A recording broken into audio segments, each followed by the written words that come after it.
मैंने मफलर बांधा, चश्मा लगाया, वीडियो बनाया। नमस्कार दोस्तों, मैं आपका भाई केजरी बवाल।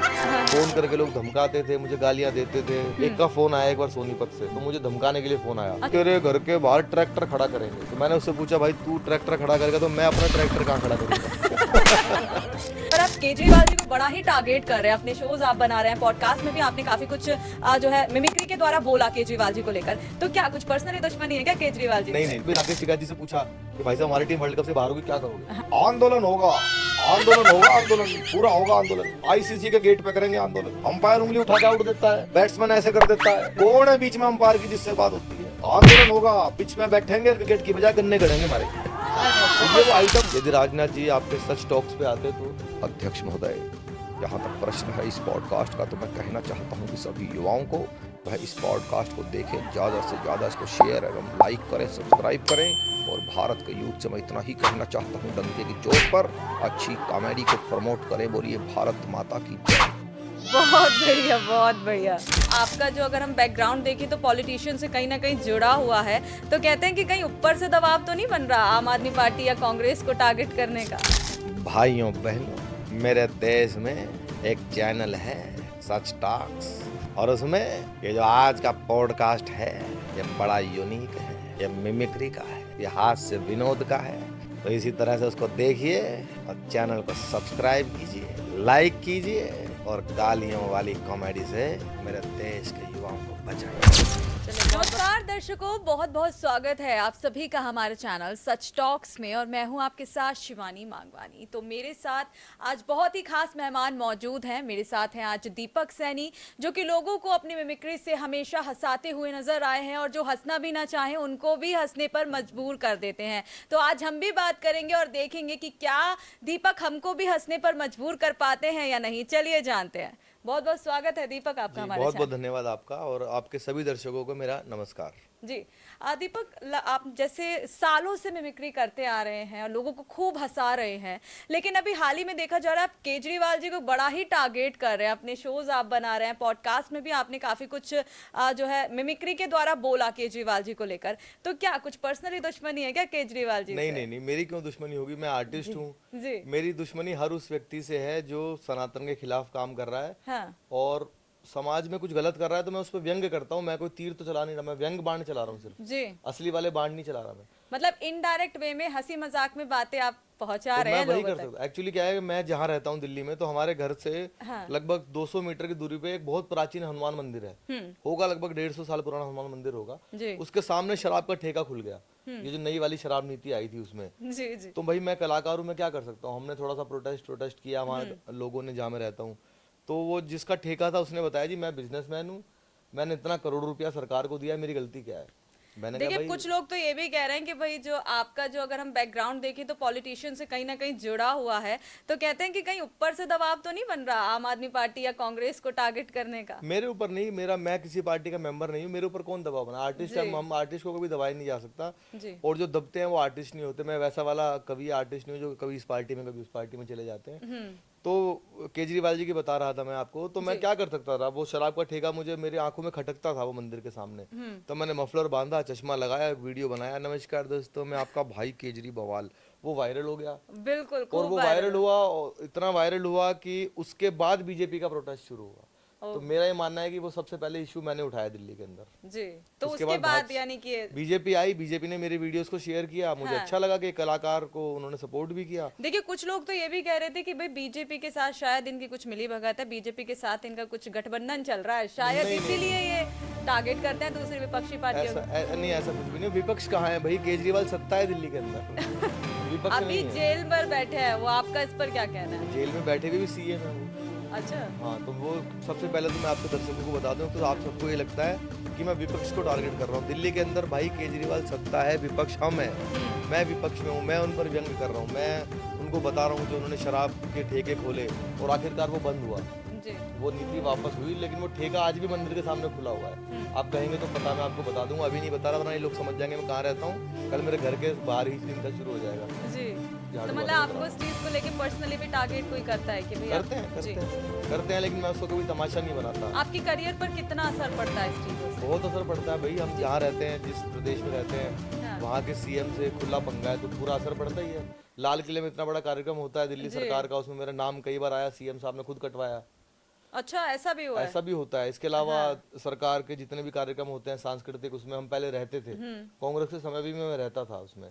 केजरीवाल जी के आने के बाद तो एक भी प्रोग्राम नहीं किया, तो वो नुकसान तो है ही। जी, लेकिन देखिए देखा जाए तो अगर हम दूसरे कॉमेडियन की बात करें तो वो हंसी मजाक गाली गलौज को मानते हैं, लेकिन अगर हम आपके कॉमेडी की बात करें तो आप बहुत ही इजी वे में और सरल तरीके से कॉमेडी भी कर देते हैं और पता भी नहीं चलता है। तो मतलब दूसरों से इस तरीके का मतलब आपको कभी गलत वो व्यवहार मिला है इस तरीके में? मिलता है। मेरा तो पूरी इंडस्ट्री के साथ पंगा है, जो हाँ। अभी ये नई नई पूरी खेप आ गई है पिछले 10-15 सालों में, हाँ। जो बार में कॉमेडी करते हैं, क्लब्स में कॉमेडी करते हैं, और जिनको लोग गालियां सुनने जाते हैं पैसा देकर, तो मैं उसको कॉमेडी थोड़ी मानता हूँ, क्योंकि जी। कॉमेडी थोड़ी है। आप हर दूसरी लाइन में माँ बहन के गालियां दे रहे हो, और हम उनको, सबसे बड़ी बात है दर्द देने वाली, कि हम उसको लाइक करते हैं, उसको सुनते जी, हैं। कहीं ना कहीं आप ये मानते हैं कि गाली गलौज के पीछे आजकल की जनरेशन ज्यादा जाती है? ऐसा नहीं है, लेकिन उनके पास एक्चुअली ऑप्शन नहीं है। अच्छा। अब जो हमारा यूथ है उसको बेचारों को, वो क्या करोगे, उनको लगता है यार यही यही होती होगी कॉमेडी। वो जब मेरे जैसे को किसी को सुन लेते हैं, मुझ जैसे बहुत लोग हैं, वो जब मुझ जैसे को सुन लेते हैं तो उनका भूत उतर जाता है, जी। उनको गंगा जल में और नाली के पानी में फर्क नजर आ जाता है। देखिए दीपक, अगला सवाल मेरा आपसे ये है कि अक्सर आपको मिमिक्री करते हुए देखा गया और अपने मिमिक्री के द्वारा लोगों को हंसाया है, लेकिन आपका ऐसा कोई तरीका जो मिमिक्री के अलावा भी आप लोगों को हंसा पाए हैं, ऐसा कुछ? तो मिमिक्री तो मैंने बहुत बाद में शुरू किया पॉलिटिशियंस की। मैं जब हाँ। मंच पे आया तो मैंने कवि सम्मेलन से शुरुआत की थी। अच्छा। हास्य कविताएं लिखता था, मैंने खूब प्रोग्राम किए, देश विदेश में किए, टेलीविजन पर भी किए। हाँ। फिर मिमिक्री में बचपन से करता रहा बॉलीवुड वालों की। मैंने लाफ्टर चैलेंज में जब मैं गया तो मैंने देखा यार हर आदमी बॉलीवुड की मिमिक्री करता है, कॉलेज में बच्चे बच्चे करते हैं। वो मैंने फिर करनी छोड़ के पॉलिटिशियंस को पकड़ा, जी। और वो क्योंकि कवि सम्मेलन से रिलेट हो गया तो मैंने मंच पे करनी शुरू की। हाँ। फिर वो काफिला इतना बड़ा हो गया, माँ सरस्वती की कृपा से आज 50-60 नेताओं की मिमिक्री मुझसे हो गई। बहुत बढ़िया, बहुत तो बढ़िया। स्टैंड अप कॉमेडी करते हैं, मिमिक्री करते हैं, लेकिन आज मिमिक्री ज्यादा बिक रही है। मेरे तो जो बिक रहा है वो बेच रहे हैं। चलिए, मतलब आपका ये सपना, मतलब आप मिमिक्री ही करना चाहते थे या फिर कुछ और आप बनना चाहते नहीं, थे? मैं जब मंच पे आया तो मैं कवि सम्मेलन में परफॉर्म करना चाहता था कि मैं एज ए कवि आऊं। अच्छा, एज अ कवि आप आने लेकिन वाले जब थे? मुझे मंच मिला, और मंच मिलने के बाद आपके अंदर जितना टैलेंट है उसको सबको मंच पे उतार देना चाहिए। हाँ। तो मुझ में जितना भी टैलेंट है, मैं भगवान की दया से कविताएं भी लिख लेता हूँ, स्टैंड अप कॉमेडी भी कर लेता हूँ, मिमिक्री भी कर लेता हूँ, माउथ ऑर्गन भी मैं बजा लेता हूँ, बहुत बढ़िया, और बहुत बढ़िया। रामलीला में भी मैंने कैरेक्टर आज भी प्ले करता हूँ। हॉलैंड में रामलीला भी कराई है मैंने। अच्छा, हाँ, उसमें लक्ष्मण का कैरेक्टर भी किया है। तो एंकरिंग काफी भी कर लेते टैलेंटेड है हैं। आप, काफी हम टैलेंटेड, नहीं है, मल्टी ईश्वर जो कराए। लेकिन आजकल मुझे मिमिक्री में बहुत मजा आ रहा है। जो मुझे पहचान मिली है वो मिमिक्री से मिली है। देखिए, अभी आपने हाल ही में योगी जी की मिमिक्री की थी, उसके बाद आप काफी विवादों में भी आए थे और चर्चाओं में भी आए थे कि यूजर्स जो है भड़क गए थे कि अब जो है आप टारगेट सीएम योगी के होंगे क्योंकि आपने उनके खिलाफ इस तरीके से उनकी नहीं नहीं मिमिक्री नहीं, की है। मैंने तो खिलाफ, कितना इम्पैक्ट पड़ा था आप पर? देखिए मैं योगी जी का बहुत जबरदस्त प्रशंसक हूँ, और हमने खुल के योगी जी को सपोर्ट किया, आगे भी करते रहेंगे। जी। जब हमारे कवि ने बोला कि मैं यूपी छोड़ दूंगा योगी जी अगर जीत गए, तो मैंने कहा मैं यूपी में आ जाऊंगा अगर योगी जी जीत गए तो। अच्छा, तो मैं आने वाला हूँ नोएडा में थोड़े दिन में। तो चलिए। योगी जी को, वो तो एक कॉलेज के प्रोग्राम का वीडियो है दिल्ली में, तो मैंने सारे नेताओं की मिमिक्री की, योगी जी की मैं करता नहीं हूँ। अच्छा। तो नीचे से बच्चों ने योगी योगी करना शुरू कर दिया, तो मैंने माँ सरस्वती का नाम लेके कोशिश की, हाँ। और वो इतनी बेहतरीन हुई कि मुझे स्टैंडिंग ओवेशन मिला कॉलेज के अंदर। तो बहुत कुछ अखबारों ने लिखा कि योगी की मिमिक्री कर दी, अब ये होगा वो होगा। भाई क्यों होगा? मुझे नहीं लगता। योगी जी हुए, मोदी जी हुए, उनका दिल इतना बड़ा है कि, और पहली बात तो मिमिक्री में कोई नेगेटिव नहीं था उसमें, और मैं अगर कुछ व्यंग भी करूंगा तो बहुत टॉलरेंट है हमारी सरकार, कोई ऐसी बात नहीं है। देखिए, आपकी ना एक कॉमेडी राजनाथ सिंह की जब आपने की थी, राकेश टिकैत की आपने कॉमेडी की थी, काफी वायरल हुई थी। तो सबसे पहले आगे बढ़ने से पहले थोड़ा सा लोगों को एंटरटेन कर देते हैं आपकी कॉमेडी के साथ, जरा एक दो लाइनें हो जाए। जी देखिए, राजनाथ सिंह जी की मिमिक्री ने सबसे पहले मुझे ग्रेस दिलाई, जो बड़े बड़े लोगों में, मीडिया हाउसेज में, नेताओं में सबसे पहले मुझे जो ग्रेस मिली वो राजनाथ जी की मिमिक्री से। मेरी बहुत बिल्कुल, फेवरेट मैंने जब भी राजनाथ जी की बात की यहाँ पे, बल्कि मैंने चैनल का नाम तो ले सकते हैं ना आपके इस हाँ podcast जी में? बिल्कुल। तो मैंने आज तक में परफॉर्म किया था, श्वेता जी उसमें एंकर थी, हाँ। तो मुझे स्टैंडिंग ओवेशन मिला था पब्लिक की तरफ से।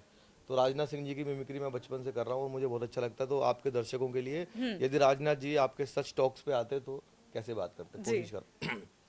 अध्यक्ष महोदय, जहाँ तक प्रश्न है इस पॉडकास्ट का, तो मैं कहना चाहता हूँ कि सभी युवाओं को वह इस पॉडकास्ट को देखें, ज़्यादा से ज़्यादा इसको शेयर एवं लाइक करें, सब्सक्राइब करें। और भारत के यूथ से मैं इतना ही कहना चाहता हूँ, डंके की चोट पर अच्छी कॉमेडी को प्रमोट करें। बोलिए भारत माता की जय। बहुत बढ़िया, बहुत बढ़िया। एक टाइम को लगा कि हाँ जी, राजनाथ जी आ गए यहाँ पे। मुझे बहुत अच्छा लगता है। और जी। ये ऐसा ब्रह्मास्त्र है, मैं मेरी पूरी परफॉर्मेंस में कभी होता है तालियां कम आ रही है, नहीं आ रही हैं, हाँ। इस पे बजती ही बजती है तालियां। नहीं, बिल्कुल बजनी भी चाहिए। चलिए अभी राकेश टिकैत अगला कर लेते हैं। राकेश टिकैत जी का उस समय हाँ। पूरा आंदोलन चला सन 2021 में, हाँ। किसान आंदोलन 1 साल तक चला पूरा। हम्म। तो मैंने देखा कि पूरा पूरा दिन 20-20 घंटे चैनल पे राकेश टिकैत जी, राकेश टिकैत, राकेश टिकैत, किसान आंदोलन के किसान दौरान। आंदोलन, हर चैनल पे राकेश टिकैत। उन्हीं दिनों वर्ल्ड कप हुआ, हमारी टीम वर्ल्ड कप से बाहर हो गई। जी। पहले पाकिस्तान से हार के, न्यूजीलैंड से हार के हमारी टीम बाहर हो गई। हाँ।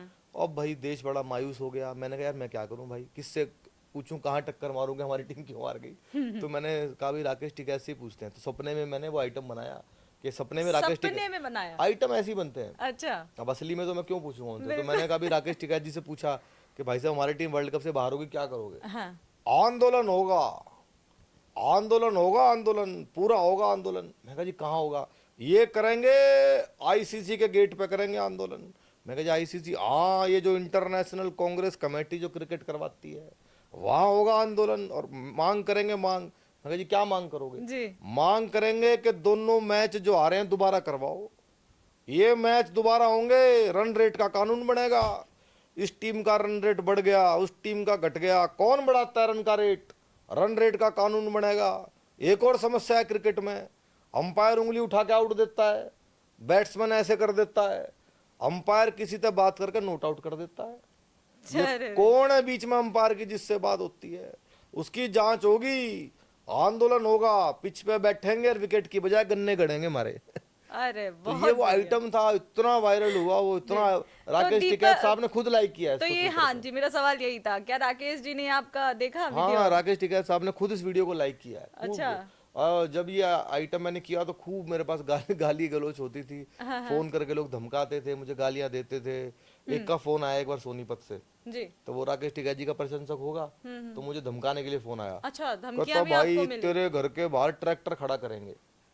तो मैंने उससे पूछा भाई तू ट्रैक्टर खड़ा करेगा तो मैं अपना ट्रैक्टर कहाँ खड़ा करूंगा। तो ये सब मस्ती मस्ती मजाक मतलब भी इस चलता तरीके था, की भी धमकियां भी आपको मिली है मतलब? करते थे। लेकिन उसके बाद फिर लोग जब समझ जाते हैं कि यार ये आर्ट, क्योंकि हर कोई व्यंग समझ नहीं पाता कि मैं क्या, उसमें कुछ व्यंग भी नहीं है। जी। टिकैत साहब ने खुद लाइक किया। उसके मुजफ्फरनगर भी मैं प्रोग्राम करने गया तो 500 लड़के पीछे खड़े हुए थे एक मेले के अंदर, उन्होंने डिमांड की कि मैं वो आइटम सुनाऊं। अच्छा। सुनाया मैंने। उनके कई प्रवक्ता मुझे कितने प्रोग्रामों में मिले टिकैत साहब के, वो उन्होंने डिमांड की भाई वो सुनाओ। तो डेमोक्रेसी तो यही है ना कि हम जिस पर जिसकी मिमिक्री कर रहे हैं, जिस पर कुछ बोल रहे जी। हैं, वो खुद बैठ के सामने उनके लोग हंस रहे हैं। बिल्कुल, यानी कि आप जिस तक वो मैसेज पहुंचाना चाहते हैं और जिनके लिए आप कर रहे हैं उन तक वो चीज पहुंचनी वो चाहिए। पहुंचे, और यही डेमोक्रेसी है। मोदी जी ने अपनी मिमिक्री पे कितना खुश होते हैं, आपने उनका बिल्कुल, सुना होगा बिल्कुल, वो मन की कभी बात में। गलत नहीं मानते कभी नहीं हैं। मानते। जी। और मैं चाहता हूँ आने वाले समय में मैं इसके लिए थोड़ी मेहनत भी करूंगा, थोड़े से संपर्क भी बनाऊंगा। अगर मैं कर पाया तो मोदी जी, राजनाथ जी, अमित शाह जी, योगी जी, जिन जिनकी मिमिक्री मैं करता हूँ जो बहुत बड़े लेवल पे, उनके साथ बैठ के करूँ और वो अच्छा, वीडियो आए। तो आप मोदी जी की भी मिमिक्री करते हैं? जरा एक हो जाए थोड़ा सा। मोदी जी की बहुत लोग करते हैं मिमिक्री, मैं भी कोशिश करता हूँ। जी। भाइयों बहनों, मेरे देश में एक चैनल है सच टॉक्स, और उसमें ये जो आज का पॉडकास्ट है ये बड़ा यूनिक है, ये मिमिक्री का है, ये हास्य विनोद का है। तो इसी तरह से उसको देखिए और चैनल को सब्सक्राइब कीजिए, लाइक कीजिए, और गालियों वाली कॉमेडी से मेरे देश के युवाओं को बचाइए। चलिए, बहुत बहुत शुक्रिया हमारा प्रमोशन करने के लिए। धन्यवाद। कोशिश, अब मैं और क्या बोलूं, कोशिश की है मैंने। गला थोड़ा खराब है, कई बार हो सकता है मोदी जी की निकालूं, देवगौड़ा जी की निकल जाए। जी। देखिए, हमने अपने दर्शकों को भी एंटरटेन तो कर दिया है आपकी मिमिक्री के द्वारा। मेरा अगला जो सवाल है वो थोड़ा सा सेंटी है। देखिए, अक्सर आप एक कॉमेडियन के लिए कितना डिफिकल्ट हो जाता है कि आप उस समय पे लोगों को हंसा रहे हैं जब आप अंदर से खुश नहीं हैं। तो ऐसा कुछ सिचुएशन आपके साथ आई है कभी? हाँ, बहुत होती है, आज भी है। अभी मेरे को ये हाँ। 1.5 महीने से उंगली में चोट लगी हुई है जी। और मैं आपके चैनल पे आके परफॉर्म कर रहा हूँ। तो ऐसे तो बहुत बहुत घटनाएं होती है जी। कि हम मंच पे हैं और हमारे दिमाग में, घर में, परिवार में क्या चल रहा है। हाँ। और मेरे साथ ऐसा हर किसी आर्टिस्ट के साथ है, होता है, होता ही होता है। और एज अ आर्टिस्ट आपके लिए कितना डिफिकल्ट हो जाता है कि मतलब जैसे कहते हैं कि भाई आर्टिस्ट है, उपलब्धियां इंसान छू रहा है, लेकिन क्या इसमें थोड़े कुछ नेगेटिव पॉइंट भी हैं? देखिए ये तो ऊंच नीच हर फील्ड में चलती है, ये यही नेताओं के साथ भी है कि उसको रैली में भाषण देना है तो देना है, यही क्रिकेटर के साथ भी उसको खेलना है तो खेलना है। लेकिन क्योंकि हम हंसाते हैं तो वो थोड़ा सा एक उसको बैलेंस करना और फिर हंसाना उसी टाइमिंग से थोड़ा सा मुश्किल हो जाता है। ऐसे थोड़ा मुश्किल हो ऐसे जाता समय माइंड बिल्कुल डिस्टर्ब होता है कि यार ये क्या कब हाँ। बहुत बड़ी बड़ी तो घटनाएं हो मतलब जाती ऐसे हैं। कभी फंबल हुआ है कभी कि आप स्टेज पे खड़े हैं और आप अंदर से मतलब आप हंसा तो रहे हैं लेकिन आपके माइंड में वो एक बात पिंच कर गई जो सुबह से घूम रही है और आप नहीं अचानक से कुछ ऐसा फंबल हो जाए। ऐसा कभी नहीं हुआ। हाँ माइंड डिस्टर्ब जब होता है, जैसे माइंड किसी बात पे डिस्टर्ब है तो वो वैसे होगा। मैं कहीं जा रहा हूँ, शो के लिए निकला हूँ तो थोड़ा दिमाग खराब रहेगा, हाँ हाँ क्या पहनना है, क्या जाना है, किससे क्या बात करनी है, फोन आ रहा है, उस समय डिस्टर्ब रहेगा। जब मैं स्टेज पे चला गया या कोई भी आर्टिस्ट स्टेज पे चला गया उसके बाद तो कुछ भी दिमाग में नहीं होता। उसके बाद मतलब सिर्फ स्टेज पब्लिक पे है और जाते हम ही है। आप एकदम उसके बाद अपनी सिर्फ जनता है और हम है। जी और वो जो तालियां बजती हैं वो फिर ऑक्सीजन है हमारे लिए। बहुत बढ़िया। तालियां हमारे लिए वही काम करती हैं जो हाँ जया प्रदा के लिए अमर सिंह करते थे। ओह, देखिए आप जैसे देखा गया है कि भैया आप अपनी इस लाइन में यानी कि कॉमेडियन एज अ कॉमेडियन आप बहुत आगे बढ़ रहे हैं, काफ़ी लंबे समय से आप जो मिमिक्री कर रहे हैं, कॉमेडी कर रहे हैं, लोगों को हंसा रहे हैं। तो इसी बीच मेरा आपसे सवाल ये है कि कैसे मतलब आपके माइंड में कैसे आया कि आपको एक कॉमेडियन बनना, मतलब फैमिली का सपोर्ट मिला? क्योंकि एज अ पेरेंट्स हम चाहते हैं कि भाई हमारा बच्चा इंजीनियर बने, डॉक्टर बने, लेकिन आप एज अ कॉमेडियन बने हैं आजकल तो सारे इंजीनियर अपनी नौकरी छोड़ छोड़ के कॉमेडी कर रहे हैं। तो कॉमेडियन और बनना बेहतर है। जब कॉमेडी अनपढ़ गंवार लोग करते थे पुराने जमाने में, आपने देखा होगा वो बहुत अच्छी कॉमेडी करते थे। जब से पढ़े लिखे इंजीनियर आए तब से गाली गलौज चाहिए कॉमेडी में। अच्छा हाँ, अनपढ़ करते थे तो बहुत अच्छी करते थे, पढ़े लिखे लोग आए तो गाली देने लगे हैं। हाँ और जब से इंग्लिश कॉमेडी आई है तब से और ज्यादा गाली देने लगे हैं। मतलब गाली को कॉमेडी मानने लगे लोग। गाली को कॉमेडी मानने लगे हैं। और हमारे यूथ का भी सेंस ऑफ ह्यूमर इतना घटिया हो गया है आज की डेट में इन कॉमेडियंस को सुन सुन के, क्योंकि जब हम अच्छी चीज सुनेंगे हाई आईक्यू लेवल वाली तो हमारा आईक्यू लेवल बढ़ेगा। डेफिनेटली जब हम बिना मतलब पे ओ यू नो छोटी छोटी बातों पे हंसने लगेंगे तो हमारा आईक्यू लेवल बचेगा कहाँ। बिल्कुल। तो मेरी जो शुरुआत हुई थी वो मैंने बचपन में अपने स्कूल में कवि सम्मेलन सुना। हाँ उस समय तो टेलीविजन था बहुत कम और फिर मोबाइल मतलब तो थे ही लगभग नहीं। किस साल की आप बात कर रहे हैं? मैं था उस समय 4th क्लास में, तो 90s की बात है। तो मुझे लगा यार ये काम बढ़िया है, एक आदमी बोल रहा है हजारों लोग हंस रहे हैं। मैं उसको क्लास वगैरह में छोटा मोटा करता ही था मिमिक्री वगैरह, तो मैंने कहा मुझे यही करना है। तो फिर कवि सम्मेलन के मंच पर आया और धीरे धीरे मुझे प्रोग्राम मिले और करने लगा। फिर लाफ्टर चैलेंज आया 2007 में। लाफ्टर चैलेंज में मैं दिल्ली से गया, मैं यंगेस्ट पार्टिसिपेंट था उसमें, हाँ जी बिल्कुल। जिसमें कपिल विनर थे। तो लेकिन जब मैं लाफ्टर में गया तो मुझे कई चीज़ें मेरे दिमाग में एकदम क्लियर हो गई। एक तो दिमाग से ये निकल गया कि बॉलीवुड वालों की मिमिक्री नहीं करनी नहीं मुझे। करनी। क्योंकि हम कॉलेजेस में शो करने जाते रहे, बच्चा बच्चा वहाँ कर रहा होता है, हर कोई नाना पाटेकर, हर आजकल कोई जो लोग मर गए उनकी भी मिमिक्री कर रहे हैं, अमरीश पुरी की मिमिक्री कर रहे हैं, जो भाई जो चले गए बेचारे उनकी क्यों, हाँ अब उनको क्या श्रीदेवी करना। की करते हैं हाँ लोग करते हैं। तो मुझे लगा कि तो क्योंकि मेरे अंदर शुरू से है कि मुझे नया करना है, कुछ अलग करना है। फिर मैंने पॉलिटिशियंस की मिमिक्री जब करनी शुरू की तो राजू श्रीवास्तव जी करते थे 2-4 लोगों की, पॉलिटिशियंस में 2-4 लोगों की, अटल जी की, लालू जी की, मुलायम सिंह जी की, 2-4 लोगों की वो करते थे, शेखर सुमन 2-4 लोगों की करते थे। हाँ हाँ तो मैंने भी ऐसी 2-4 करनी शुरू की। ये मुझे भी नहीं पता था कि ये काफिला इतना बड़ा हो जाएगा मिमिक्री का कि मैं मतलब 40 मिनट की मेरी परफॉर्मेंस खाली नेताओं की मिमिक्री की हो जाएगी। और ईश्वर की कृपा ये रही कि जो भी पॉपुलर हुआ उसकी मिमिक्री मुझसे हुई पूरे देश में। राकेश टिकैत जी की मिमिक्री मैंने की, उसके बाद आज तक भी किसी ने नहीं की। बाबा बागेश्वर जब पॉपुलर हुए तो बाबा बागेश्वर की भी कृपा मुझ पे हुई कि मुझसे ही करनी होनी थी वो। अच्छा अमित शाह जी की लोग बोलते हैं कि भाई कोई मिमिक्री नहीं कर सकता, वो तुम्हें जेल भेज देंगे, ये कर देंगे, वो भेज देंगे। मेरा शो चला गुड न्यूज टुडे पे, कहने भी दो यारों, मैंने हर एपिसोड में किया अमित शाह जी की मिमिक्री। तो और अमित हमारे शाह जी बड़े की बड़े तरफ से कोई मतलब अगेंस्ट कभी नहीं, कुछ कभी आया? भी नहीं, ऐसा नहीं होता है। लोग बहुत मिसगाइड करते हैं, ऐसा कभी नहीं होता। मतलब डीमोटिवेट करने का कभी नहीं, कुछ भी नहीं होता, आज तक कुछ भी नहीं आया। इवन बड़े बड़े केंद्रीय मंत्री, मैं नाम नहीं बताऊंगा, वो मेरे प्रशंसक है अमित शाह जी की मिमिक्री के। अच्छा ये हमारी सरकार का टॉलरेंस है, देखो आप। और मुझे अच्छा लगता है, डेमोक्रेसी तो यही है ना। बिल्कुल मैं केंद्रीय, क्योंकि मैं दिल्ली में रहता हूँ तो मैं जब भी कोई प्रोग्राम करता हूँ या हमारे कवि सम्मेलन होता है तो उसमें कोई ना कोई चीफ गेस्ट होता है, केंद्रीय मंत्री या सांसद, वो सुनता है, तालियां बजाता है वो। जी भाई मैं गालियां नहीं दे रहा ना उनकी आवाज में। मैं बिल्कुल। इतनी अच्छी टचवुड हुई मुझसे अमित शाह जी की मिमिक्री कि अमित शाह जी भी सुनेंगे तो वो ताली बजाएंगे, मुझे चलिए पता तो अभी हमें सुना दीजिए ताकि उन तक पहुंच जाए शायद। है। जी, तो अमित शाह जी देखना जब रैलियों में भाषण देते हैं, पहली उनकी मिमिक्री। दूसरा वो आपके पॉडकास्ट में यदि बैठे होते अच्छा तो पहले देखना जब वो रैलियों में भाषण देते हैं। देखिए मंच के सामने मौजूद मेरे बुजुर्गों, माताओं, बहनों, और मेरे जिगर के टुकड़े जैसे युवाओं, मेरे साथ दोनों हाथों को उठाइए, संकल्प की मुट्ठी बीचिए और पूरी ताकत से बोलिए, भारत माता की। ये उनकी मंच वाली। बहुत बहुत बहुत। यदि वो आपके पॉडकास्ट पे आते, देखिए शिवानी जी, मैं आपके सच टॉक पर इतना ही कहना चाहता हूँ कि आपका पॉडकास्ट बहुत अच्छा है, बहुत लोग इसको देख रहे हैं, तो मेरा आपसे इतना ही अनुरोध है, इसको लाइक फॉलो कीजिए। साफ सुथरी कॉमेडी जो नहीं करते हैं, जो लोग गालियां देते हैं, उनको हम लोग देखेंगे। बहुत बढ़िया, बहुत धन्यवाद। तो ये है, अंदर से आती है जी अच्छा लगता है करना, जो नई नई चीजें जिनकी किसी ने मिमिक्री नहीं की उनकी करने में मजा आता है। जी।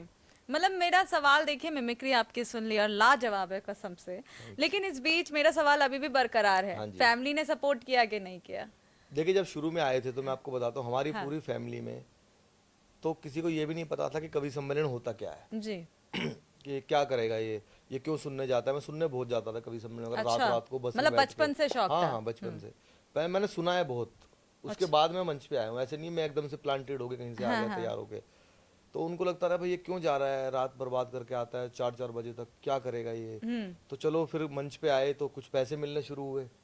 तो जब पैसे मिलने शुरू हुए तो वो अनएक्सपेक्टेड था, हम मेरे लिए तो था ही था, मुझे भी नहीं पता था कि पैसा भी मिलता है इतना। अच्छा। बचपन में तो आदमी एज ए हॉबी काम करता है ना। तो फिर मुझे लगा यार अगर मैं डॉक्टर बन जाऊँ, इंजीनियर बन जाऊँ, कुछ भी बन जाऊँ, इतना पैसा नहीं आएगा जितना यहाँ पे एक दिन में 2 दिन में आ जाता है। ये तो पूरे अच्छा, महीने यानी की कि इनकम पूरी अच्छी हो पूरी रही है, महीने की डायरेक्ट वे में सैलरी है। कह दिए हो आप ये बात। नहीं ये है तो था उस समय, तो भाई मुझे लगा यार ये तो ठीक है, ये काम अपनी हॉबी भी, उसमें हमारी जो भड़ास है वो भी निकल रही है, एक आर्टिस्ट की जो फ्रस्ट्रेशन भी है as an artist, as a नागरिक, वो भी निकाल सकता हूँ मैं एज ए नागरिक किसी बात से दुखी हूँ, जैसे शराब के ठेकों से दुखी हुआ तो मैंने अपनी फ्रस्ट्रेशन भी निकाल दी मिमिक्री कर करके। तब मैं इसमें आया। तो सपोर्ट वपोर्ट तो कुछ भी नहीं था। उनको पता ही नहीं कि क्या होता है, तो क्या क्या सपोर्ट करेंगे। सपोर्ट इतना ही तो हो सकता है कि भाई वो मुझे ये बोल सकते हैं भाई ध्यान से जाइयो, ध्यान से आइयो, है ना, या कुछ हेल्प करा सकते हैं सामान पैक करने में, और क्या सपोर्ट करेंगे। नहीं, जैसे एक वो पिता मुझे होते कविता हैं तो कि कविता ये तो लिख नालायक के, कॉमेडी, ये क्या कर रहा है, हमें तो समझ ही वो नहीं तो आता आज ये भी सब। चलता है, वो तो अच्छा, वो होता वो है आज हमेशा भी? चलता है। वो तो जी। माँ बाप तो फिर माँ बाप तो होते हैं, उनके लिए तो हम बच्चे ही है ना, उनको नहीं पता। तो इस फील्ड में हमारे पूरे खानदान में किसी को नहीं पता था। हमारे पूरे खानदान में कुछ जहाज में नहीं बैठा था आज तक जब मैंने किया, अच्छा, है ना। हम तो बहुत निचले तबके से उठ के तो आए हैं मतलब एकदम आज से। की स्थिति काफी बदल चुकी है। ईश्वर की कृपा है। बहुत बढ़िया। और मुझे कोई ऐसा कोई मेरा कोई मोटिव नहीं है कि बहुत सारे पैसों के लिए मैंने कभी काम किया ही नहीं। अगर मैं पैसों के लिए काम करता तो मैं दिल्ली के सरकार से पंगे ना लेता, मैं अपनी इंडस्ट्री से पंगे ना लेता। अगर पैसों के लिए करता तो मैं गालियां देता। आज मैं मोदी जी और अरविंद केजरीवाल का दोनों का पॉडकास्ट वीडियो बना सकता हूँ गालियां देते हुए, उसके अरबों व्यूज आएंगे और खरबों रुपए आएंगे। बिल्कुल। बट मुझे नहीं करना वो, मेरा मिशन है, मैं गालियां कॉमेडी में नहीं दूंगा। और आपके चैनल पर बता रहा हूँ, मैं जल्दी ही एक स्टैंड अप कॉमेडी की सीरीज स्पेशल सोशल मीडिया के लिए करने वाला हूँ शुरू। जो सोशल मीडिया पर कॉमेडी कर रहे हैं, घटिया घटिया कॉमेडी कर रहे हैं क्लब में, बार में, उन्हीं टॉपिक्स पे मैं अपने चैनल पे कॉमेडी करूंगा बिना गाली गलौज के। और खुला चैलेंज होगा मेरा, जितने भी कॉमेडी कर रहे हैं लोग, भाई बिना गाली के हंसा के दिखाओ देश को। हाँ, देखिए आपने कहा कि मतलब मैं बॉलीवुड की मिमिक्री कभी करूंगा नहीं, ऐसा तो क्या इसके पीछे का रीजन है? और अगर अभी हम चाहें कि भाई अगर आप हमें कोई अभी देखिए पॉलिटिशियंस का तो देख चुके हैं हम, तो कुछ होता है कि एक दो बॉलीवुड का भी अगर नहीं, हम मैं देखें, छोड़ चुका। अगर मैं बचपन में बहुत करता था, मेरे बहुत अच्छे अच्छे फेवरेट आर्टिस्ट हैं, मैं उनकी करता था, लेकिन मैंने अच्छा किया छोड़ा, क्योंकि उनकी बहुत लोग कर रहे हैं। हाँ। अब मुझे उनका करने में मजा आता है जिसकी अभी तक हुई नहीं है इंडिया में। हाँ। जैसे मैंने अमित शाह जी की, बाबा बागेश्वर की, राकेश टिकैत की, ऐसे बहुत सारे, और राजनाथ जी की, ऐसे बहुत लोग हैं जिनकी मिमिक्री मैंने शुरू की। हाँ। तो मैं ये चाहता हूँ जिन लोगों की नहीं हुई है उनकी शुरू करो। यानी कि पहले आपने किया फिर उसके बाद लोग उसको कॉपी कर रहे हैं। कई तो ऐसे जिनको जो बाद में हुई भी नहीं कॉपी। बाबा बागेश्वर की ये मैंने खुद शुरू की अपने थी। आप में एक बहुत बड़ी अचीवमेंट है। बागेश्वर बाबा का जिस समय चल रहा था उस समय मैंने मिमिक्री की, बहुत वायरल रही, आज तक पे भी की मैंने वो। अच्छा, बागेश्वर बाबा तो अभी भी ट्रेंडिंग है, चलिए तो उनकी भी का सुन लेते हैं। तो बागेश्वर बाबा को आप सब जानते हो, पहले पर्चा बना के रख देते हैं। हाँ। कौन है, कहाँ से आया है, क्या किया है, कब भरेगा, कब मरेगा। तो एक बार मैंने सपने में देखा बाबा जी की कथा चल रही थी सामने। आपके हिसाब से क्या लगता है, सच है पर्चा? देखिए हम सनातनी हैं तो हमें उनका खुला सपोर्ट है। अच्छा, पर्चा सच है, झूठे में इतना दिमाग क्यों लगाऊं? लोग कहते मैं हैं कि भाई अल्टीमेटली मकसद देखता हूं। फरेब ही करते हैं। देखिए मैं आपको बताता हूँ, हाँ, मैंने एक गिलास पानी पिया, हाँ, अब उस गिलास में नींबू था, उस गिलास में शहद था, उस गिलास में शराब मिला के दे दिया आपने, या उस गिलास में जहर मिला के, मुझे मतलब नहीं है। मुझे उसका एंड देखना है कि मैंने वो गिलास पिया, पानी का आपने जो दिया, उससे देश का भला हो रहा है कि नहीं हो रहा है। अच्छा, तो बाबा के पर्चे में कुछ है या नहीं है, मैं इतना दिमाग क्यों लगाऊं? हाँ। अल्टीमेटली मकसद तो ये है ना कि सभी सनातनी एक हो, तो उसका जो मोटिव है वो अच्छा है। रास्ता चाहे कुछ भी है, रास्ता टेढ़ा है मेढ़ा है वो अलग बात है। तो मेरा एज ए आर्टिस्ट ये मानना है और एज ए सनातनी भी ये मानना है कि उसका मोटिव तो अच्छा है ना। मोटिव ये है कि हिंदू राष्ट्र बनाना है, सबको एक करना है, तो ये अच्छा मकसद है। लेकिन मुस्लिम काफी अगेंस्ट है कि भाई हमको तो अलग निकाल के फेंक दिए हैं बिल्कुल, नहीं, क्या हम अलग कहाँ जाएं? अलग क्यों फेंका? हिंदू राष्ट्र में तो सभी आते हैं ना। मुस्लिम राष्ट्र में मुस्लिम आते हैं सिर्फ, हाँ, हिंदू राष्ट्र में तो सभी आते हैं। चलिए तो हिंदू कॉमेडी अभी हम स्टार्ट जी। करते हैं। तो आप मुझे अलग ट्रैक पे ले गए। बिल्कुल, लोगों को एंटरटेन करना है जी। तो बाबा की कथा शुरू हुई तो लोग जाते हैं वहाँ अपनी समस्याएं लेके। मैंने देखा उसमें आ गए सामने दिल्ली के मुख्यमंत्री केजरीवाल जी, अच्छा, और बाबा ने उनका पर्चा बनाया। हाँ, बाबा जी की कथा शुरू हुई। जी, जय श्री राम। इस पंडाल के अंदर हमको एक आदमी दिखाई दे रहा है जो नीली और ढीली शर्ट पहन करके बैठा हुआ है, वे आ जाए, उनकी अर्जी स्वीकार की जाती है। सामने से आए, बाबा जी नमस्कार, मैं दिल्ली का सीएम हूँ, क्या सवाल मन में लेकर के आए? बाबा ने तुम्हारा पर्चा बना रखा पहले ही। बाबा जी मैं दिल्ली का सीएम हूँ, एलजी मेरी बात नहीं मानता, मोदी मुझे 26 जनवरी पे टैंक भी नहीं चलाने देते। क्या सवाल लेकर के आए हो? बाबा ने पर्चा बना रखा, बताओ कौन सा पर्चा खोले नक्कटा। बाबा जी मैं देश का पीएम बनना चाहता हूँ। देखो बाबा ने पर्चा बना रखा, अपने बच्चों की झूठी कसम खाएंगे, अपने गुरु को लात मार के मुख्यमंत्री बनेंगे। नंबर एक विशेष समुदाय का वोट लेने के लिए चमचागिरी करेंगे, हिंदू पुजारियों को मंदिर में सैलरी नहीं देंगे, तुम्हारी ठटरी मार दे बाबा तुम्हारी। बाबा जी मैं देश का पीएम बनना, सबसे पहले हिंदू राष्ट्र की मांग करो दिल्ली विधानसभा के अंदर, हाँ, जेल से छूट के, अगर छूटे तो। और एक मंत्र बाबा दे रहे हैं, उसका जाप करो दिन में 3 बार पार्लियामेंट के सामने। बाबा जी कौन सा मंत्र है? हर हर मोदी घर घर मोदी। अरे वाह वाह वाह वाह। तो ये आप मिमिक्री। जी, तो मतलब जैसे आपने अभी कहा कि मतलब देखा जाए तो केजरीवाल जी सीधा सीधा टारगेट हो रहे हैं, तो कभी मतलब आम आदमी पार्टी की तरफ से कुछ ऐसा मतलब आपके विरोध में कुछ नजर आया आपको? बहुत कुछ नजर आया। मेरा हाँ, फेसबुक पेज हाँ, जिसकी मिलियंस में रीच थी, बड़े बड़े सेलिब्रिटी से ज्यादा चल रहा था पिछले साल, हाँ, वो पूरा पेज डंप कराया, उस पर रिस्ट्रिक्शंस लगवाया, जी, बैन भी हुआ बेचारा। वो लगभग ये समझ लो वेंटिलेटर पे पड़ा हुआ है मेरा पेज। तो आपने अभी उसको दोबारा स्टार्ट नहीं नहीं, किया? स्टार्ट है, मैं उस पर काम रेगुलर कर रहा हूँ, चल भी रहा है वो, लेकिन वो बस जिंदा ही है बेचारा, वो भाग नहीं रहा है, पहले भाग रहा था वो। इसके अलावा फोन वगैरह भी आते हैं, मैसेज भी आते हैं। मैं इसको इशू नहीं बनाता पॉलिटिकली, मैं फालतू में इशू बनाऊं कि केजरीवाल जी के चमचे मेरे लिए ये कर रहे हैं वो कर रहे हैं, मैंने कभी मुद्दा नहीं बनाया। बाकी उनका बस नहीं चल रहा, तो या ये तो बस नहीं चल रहा, या ये समझ लो कि पंजाब में जो बैठे हैं वो हमारे सीनियर कॉमेडियन है, वरना हो सकता है मुझे भी उठवा लिया जाता। बहुत लोगों को उठवाया है इन्होंने, जी, समझ रहे हम इनडायरेक्ट वे बहुत लोगों को उठवाया, आपको पता ही है। में। जी, लेकिन वो हमारा सीनियर कॉमेडियन है, हाँ, तो वो हाँ। हम तो छोटे भाई, हमें क्यों उठवाएंगे। अच्छा, चलिए, तो देखिए आज की जो हमारी बातचीत है इसकी थोड़ा समय की कमी होते हुए इसकी समाप्ति हम यहीं करते हैं।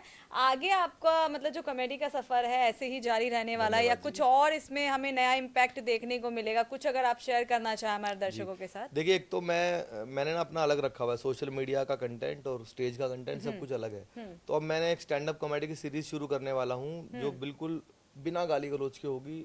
उसका नाम ही कुछ हम ऐसा रखेंगे जो लोगों को, मेरा ये तमन्ना है कि लोग बिना हेडफोन के घर में कॉमेडी सुने। मेरी वीडियोस लोग देखते हैं, केजरीवाल की वीडियोस फैमिली देखती है। मैं जाता हूँ, लोग मुझे मिलते हैं एयरपोर्ट पे, इधर उधर सब जगह लोग मिलते हैं, हम पूरी फैमिली देखते हैं। जी, तो ये मेरे लिए सबसे बड़ा अचीवमेंट है कि लोग फैमिली के साथ मेरे वीडियोस देखते हैं। तो अभी ये शुरू करेंगे। इसके अलावा जितने भी नेता बच गए हैं जो, हाँ, मैं ऐसी साधना करूंगा कि उनकी भी मिमिक्री मुझसे हो जाए, बिल्कुल, और वैसी बिल्कुल। ये वो अटरम फटरम सबकी मिमिक्री मैं करना चाहता हूँ।